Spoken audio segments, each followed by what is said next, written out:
Hello guys and welcome back to my channel, and in this video of course we're going to be making a Manchester City versus Arsenal combined 11. Now how we're going to do it is very simple. If you watch my video Spurs versus Arsenal combined 11, you'll notice that I took the last starting 11s of both teams and compared each player on each position, and whoever won went into the combined 11. So we're going to do the same on this video. Let's get started. Of course, guys, if you haven't subscribed yet, make sure that you subscribe to the channel for more videos like this. And now let's get straight to the video. So just for reference, guys, here's a Manchester City last formation that they played versus Brentford at the Etihad. And here's the Arsenal starting 11, the last starting 11, which played against Spurs at the Tottenham Hotspur Stadium. Now, I picked up the formations, the last starting 11s from the Premier League and not the Champions League, because it's a Premier League game. Why would we pick the Champions League starting 11? So yeah, let's start out now with the goalkeepers. And on of course, the Man City side we have Ederson, and on the Arsenal side we have David Raya. So this is very clear. David Raya goes in. Fantastic goalkeeper. Ederson, I'm not saying that he's bad, but David Raya is miles away from him. Heroic saves last night versus Atlanta. Double saves, actually.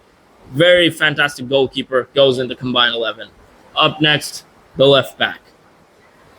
So on the left back, guys, we have Rico Lewis from Man City, who normally plays in the midfield. But in this game, he played as a left back. So, yeah, we're going to compare him to Julian Timber. So, this is also very clear. I think Rico Lewis is a fantastic player. Even Pep loves him a lot. So, we're going to take Rico Lewis on this side. Even though he plays well on every position on the back, except for, let's say, the center backs. So, if it's the right back or the left back, he plays well. Even in the midfield, he performs. So we're going to be taking Rico Lewis. Julian Timber is also a fantastic player, but I guess we'll have to leave him because one of them has to go in, and one of them doesn't have to go in. So yeah, we're going to take Rico Lewis. Up next are the center backs. On this side, we have Akanji versus Gabriel. So this is also very clear. Akanji is a very good defender, but I think Gabriel takes the spot because of the pace, the strength, the defending skills, and everything. Gabriel goes in. And, of course, we have John Stones from Man City and William Saliba. This is also very clear. If there was Ruben Diaz right here, it would be a little bit of a controversy. But since it's John Stones and there's William Saliba, I think William Saliba is one of the best Premier League defenders currently. Like right now in the Premier League, this guy is a defending machine. So we have to take William Saliba on this. But next is the right back, and we've got Kyle Walker from Man City, and we've got Ben White from Arsenal. So of course this is also very easy. Kyle Walker goes in. No words needed.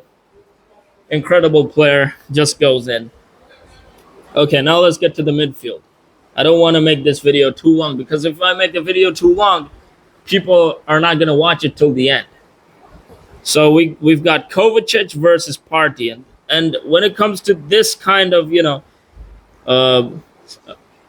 comparison, I think Partey goes in. Partey 100% goes in.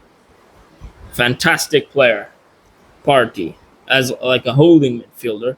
So he goes in. Next up is Gundogan versus Martinelli. Now, this is also very clear. Gundogan goes in. Martinelli, I don't know why they played him in the midfield. He's a winger. He's a left winger. He's not a midfield. But they played him as a midfield, so I have to keep him as a midfield. I can't help it. So yeah, Gundogan goes in because he's a midfielder. This guy, fantastic winger, but he's not a midfielder. So, sorry. Next up, of course, De Bruyne versus Jorginho. Now, De Bruyne clearly goes in. I don't know why he doesn't go in. Jorginho also very good holding midfielder, a very good, midfielder, connects all the play, creates chances, all that. But yeah, De Bruyne goes in. So guys, now let's get to the front three, and we've got Jack Grealish from Manchester City versus Trossard. Now now both players are very good at their positions, but I think that Jack Grealish goes in this position just because he's a little bit, like he had a very big impact on Manchester City's success in the recent times, when they won the Champions League, they won the treble and everything. He had a very big impact, and even right now he's playing just like he was playing a couple of, like, when he joined the club. He's playing just like that. Trossard is also a very good player, but I think Trossard, as I said in my last video, in the Spurs versus Arsenal combined 11, Trossard is a player that when he comes as a substitution, he changes the game. So that's how that's how I take Trossard. So I think Grealish, we need to give him the space, but I'm not saying that Trossard cannot go in. I really want to put Trossard, but I think that I should put Grealish on this position because, yeah, he definitely he dominates this position. If Martinelli was on this position of Trossard, I would definitely 100% put Martinelli, but he's not on the position of Trossard, so I'm just gonna put I'm just gonna put Grealish because I have to. I have no other option. So next up, we got the the right winger, who is Savinho from Man City, and Saka from Arsenal. Now, you guys might think that this guy is a maniac, but I'm actually gonna take Savinho on this position because I've seen him. When he starts to dribble, it's like you can't catch him when he's dribbling. That's what I've seen so far when he plays. Like, in this position, this guy is like a football freak. When he starts to dribble, you can't catch him. And I've seen him, so yeah. I think we're gonna go with Savinho. We're gonna have to turn down the star boy, and we're gonna have to go with Savinho. Not least, the striker position. And this might be the most easiest decision in the whole video. Haaland versus Havertz. Of course, Haaland goes in.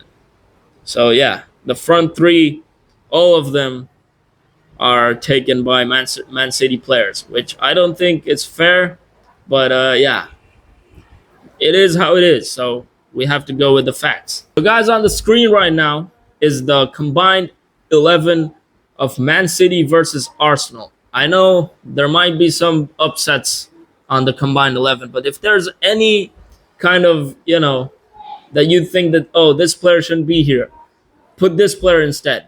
You can always comment on the comment section and let me know if there's any, doubt about, oh, this player shouldn't be here, man. You should put this player. You should put Trossard instead of Grealish. Let me know. Maybe I'm wrong. So yeah, that was the video, guys. I hope that you enjoyed it. I didn't want to make the video too long. Subscribe if you haven't yet. Like the video if you enjoyed the video. Make sure that you drop a comment if you think that the combined 11 is wrong. And yeah, I'll see you on the next video.